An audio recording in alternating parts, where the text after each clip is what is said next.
Olympic rowing medalists, Paul and Gary O'Donovan. Guys, good afternoon. Congratulations. You did us proud today. How are you feeling? Hi lads, how are things? What's the crack? We're in Rio. Yeah. The background might look superimposed, but it's very real. Yeah. Certainly. That's all there. Lads, listen, Paul, what has the last few hours been like for you? I've been shook enough now, to be honest, since the racing. A bit tired now and the legs are like jelly, but yeah, I suppose we did a bit of celebrating, did the podium thing and got to put on the podium pants as well, so that was quite nice, and saw the mother and the father and a few other people and took a few pictures and that, and then I had to go and do this doping control thing, so I was there for an hour or two trying to take a pee then into a cup for them, so after about 10 metres water as well, so it's full up now, to be honest.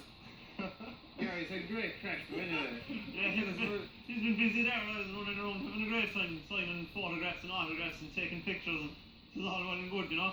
We've been fairly tired now. We haven't had a bite to eat since After the weigh-in. After the weigh-in. We had a bread roll with some Nutella. I'm fairly hungry now, but I believe they're on their way with some pizzas for us. Gary, has it sunk in what you achieved earlier on today? I suppose we haven't had much time to think about it, you know. It's been a bit of a circus since we finished the race. But we're just taking it all in and trying to enjoy it the best we can at the minute. And Paul, are you aware of what's been going on back home, back here? Because it's just been mayhem. The nation has gone rowing mad and O'Donovan mad. I heard that Gary got a Snapchat there earlier and they were roaring away mad or something, but you know, I haven't a clue what's going on, to be honest. At home I'd say there's mad excitement altogether. It's a pity we're missing the whole thing out here. Yeah, they're all in the pub at home and everywhere. Skibbereen's after closing down a national holiday or something. They weren't missing it all. Gary, what do you remember about the race? Yeah, our plan was to stick with the pack there for the most part of the race and stay right in the middle of the leading crews. I think we've done that quite well, but coming into the 1,000 metre mark, I was feeling pretty confident that there was a medal there for us. After that, then you just kind of keep your head in your own boat and keep pulling hard and hoping for the best. But like the last few strokes they were hairy enough. I'd say the eyes were closed and we were pulling like mad, and I didn't know anyway how many crews were around me or where in the field we stood. We were just going for the line, and it was after it came up on the big screen to our left hand side over by the grandstand that we got silver medal, and I shouted at Paul that we got silver, and I think that was the first he heard of it, so it was all exciting then after that. And Paul, we saw these very dramatic shots of the two of you trying to get out of the boat after the race was finished and you'd won that historic silver medal. And the two of you found it quite difficult to walk. You were absolutely shattered by the whole experience. Yeah, it was a hard sport at the best of times, and the Olympic final there, we said we'd make a good old go of it, and we tired ourselves out anyway, and we had to get up again after that and try and walk around, and we did it eventually anyway, and we did the podium and we did a bit of a cool down then, and I heard that this lactic acid thing that they'd be building up, and that's the main problem really, is that lactic acid, and that slows you down big time. Gary, I believe you did a little bit of a lap of honour in the boat as well. You had an Irish flag and you went down in front of the grandstand again. Well, you see the thing, we can't just abandon the boat after the medal podium. We have to bring it back to the slip where we launched from, so we had to row past the crowd, and I think it was a nice touch to put our national flag on our oar and row past the crowd that were cheering us on. Absolutely brilliant, because Paul, you had incredible support. They were all delighted with it. You had incredible support there over the last few days. Yeah. Oh, massive, yeah. Yeah, there was the mothers here and the father came in on Wednesday.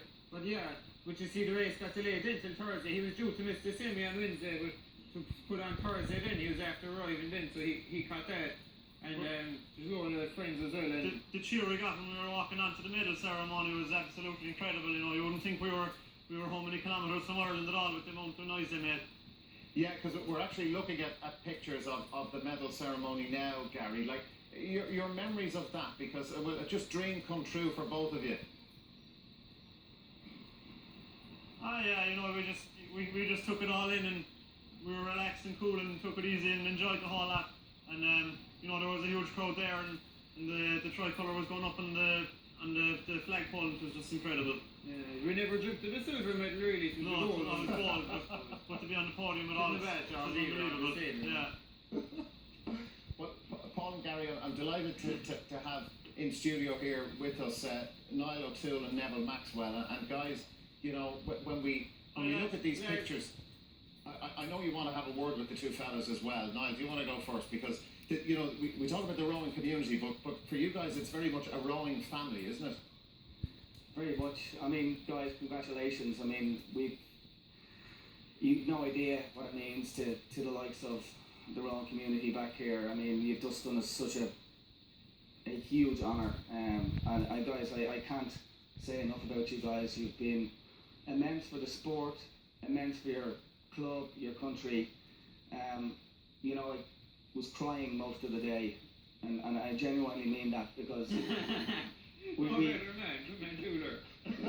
yeah, I know, mate. Like, what can I say? I mean, we all fluffed our lines, you know, in respects to Olympic finals. I've been in Olympic finals myself, and what you did for us today as a rowing community was just immense. You've turned the sport completely on its head.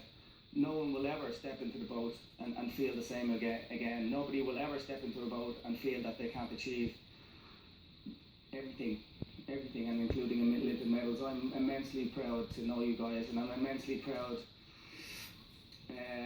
you know, the way you've behaved and the way you've kind of, yeah, the way you've behaved and your natural, you know, your naturalness and no bullshit. And I'm just thrilled to know you guys, and you've done an incredible job for your country and an incredible job for rowing, and I think Dominic deserves obviously a lot of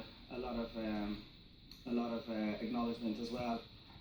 But guys, nobody, you've completely flipped rowing on its head, and it will never, ever, ever be the same again. And I'm just absolutely delighted that it was you guys, because you guys are immense people as well as immense athletes. And you know, people don't realise the guys are bouncing around there. These are two of the hardest, toughest individuals on the planet. Period. Brilliant. So go ahead, sorry. No, sorry to interrupt, but lads, Niall is saying you flipped rowing in this country on its head.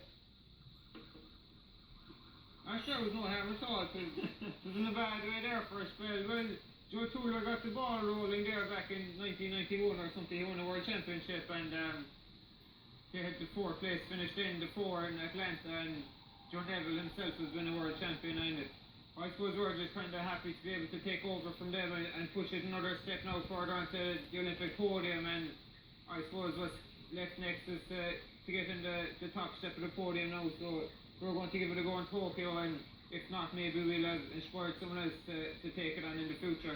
I suppose a quick story there. 12 months ago when we qualified in France, we got the 11th qualifying position, and Tuller there burst through the security guards around the venue, and when we came into the slip, he ran over, and he was an absolute emotional wreck, and he nearly barreled the two of us into the water after the race. You know, we completely understand how proud he is. Yeah, that's how much the man loves rowing. Yeah, absolutely. Well, everybody's the same. And guys, I just want to ask you what it meant to you today in Rio to have, you know, to have your mum and dad there, to have family in the crowd, to see them when you got out of the boat, when you got that Olympic silver medal. What was that whole experience like for the two of you? I'm sure it was nice to see a friendly face, right? You could say hello to them there. But I suppose the whole week, like, we've been getting such huge support. I mean, coming from Skibbereen, West Cork, everywhere in the country, we've been getting massive support, and we're so proud, and we feel really privileged that we're in a position to represent Ireland and represent all these people that are supporting us. And to come away today with a silver medal, it's such an honour, and we're so proud to be able to do it. Neville Maxwell is here. Neville, do you want to have a word with the lads? Probably. Yeah, Sorry, go on, Neville. well done, guys. You brought me to tears earlier on as well today, so thanks for that.